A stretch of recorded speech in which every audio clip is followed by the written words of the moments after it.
Assalamualaikum warahmatullahi wabarakatuh. Selamat datang kembali di channel Mahir Trading Live. Mohon dibantu like, subscribe, komen, dan share agar channel ini dapat terbangun ke depannya. Pada kesempatan kali ini kita membahas tentang market maker dan market taker ya, khususnya di cryptocurrency. Di semua jenis bursa, baik forex, saham, atau kripto, penjual dicocokkan dengan pembeli. Tanpa titik pertemuan ini, Anda harus mengiklankan penawaran Anda untuk menukar Bitcoin dengan Ethereum di media sosial dan berharap ada yang tertarik. Dalam artikel ini, kita akan membahas konsep market maker dan taker.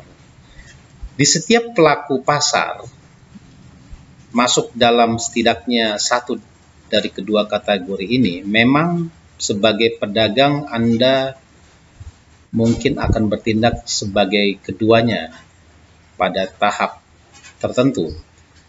Maker dan taker adalah sumber kehidupan bagi banyak platform perdagangan dan jumlahnya banyak atau sedikit akan menentukan mana bursa yang kuat dan mana yang lemah ya.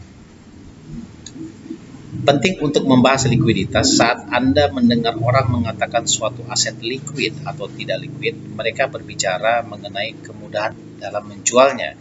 1 ons emas merupakan aset yang sangat liquid karena dapat dengan mudah diperdagangkan dengan uang tunai dalam waktu singkat.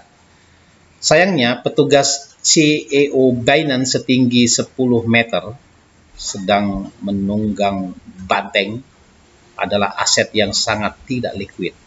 Meskipun terlihat bagus di taman, kenyataannya tidak semua orang akan tertarik dengan barang seperti itu. Ide yang mirip tetapi sedikit berbeda adalah tentang likuiditas pasar. Pasar liquid merupakan pasar tempat Anda dapat membeli dan menjual aset dengan mudah dalam nilai yang wajar. Ada permintaan yang tinggi dari mereka yang ingin memperoleh aset tersebut dan penawaran tinggi dari mereka yang ingin melepasnya ya. Dengan banyaknya aktivitas pembeli dan penjual cenderung bertemu di tengah-tengah atau harga as biaya untuk menjual akan sama dengan bid atau biaya untuk membeli.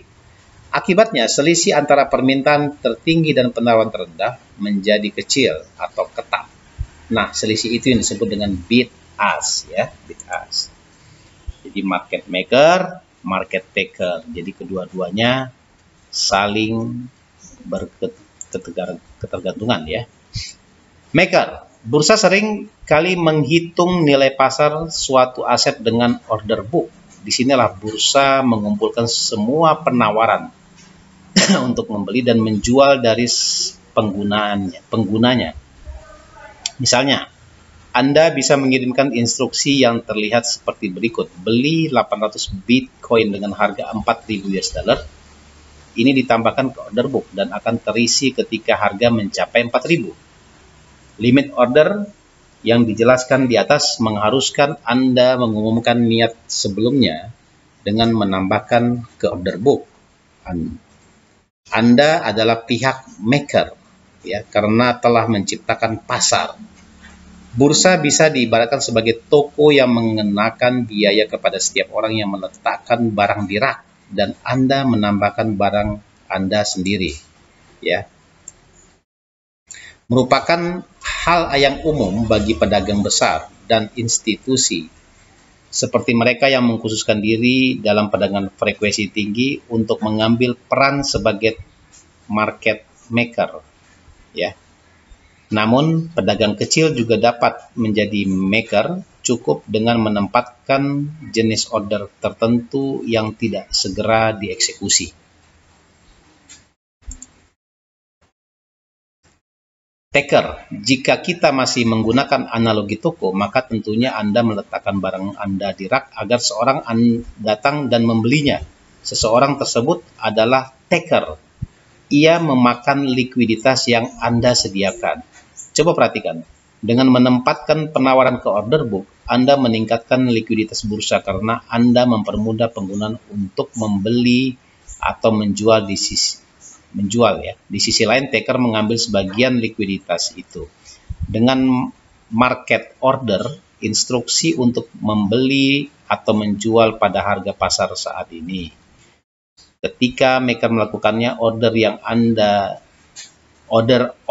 ada di order book akan segera terisi.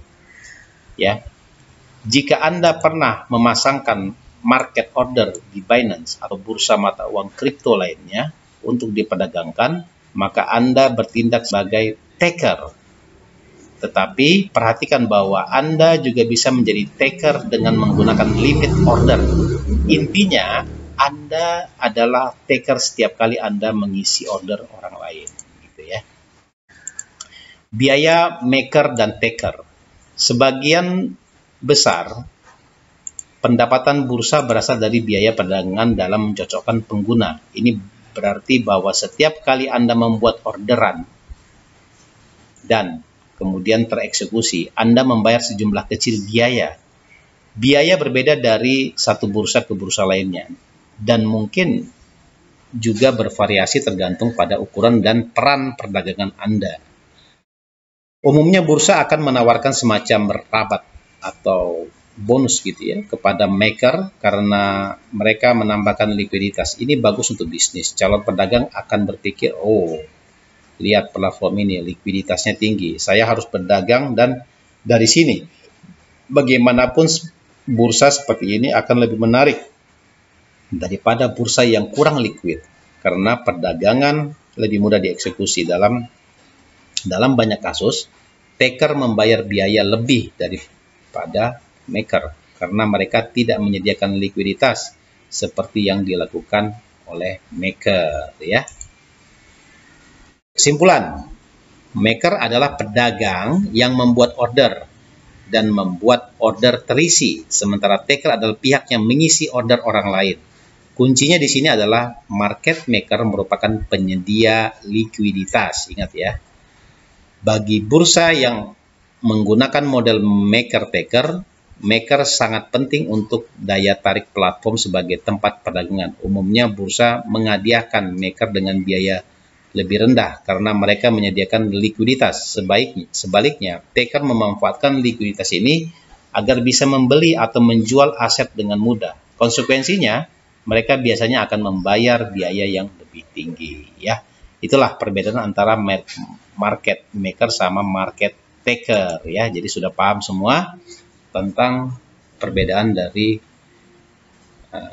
market maker dan market taker di cryptocurrency. Ya.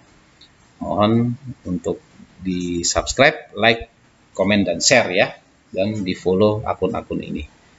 Oke, semoga bermanfaat. Wassalamualaikum warahmatullahi wabarakatuh.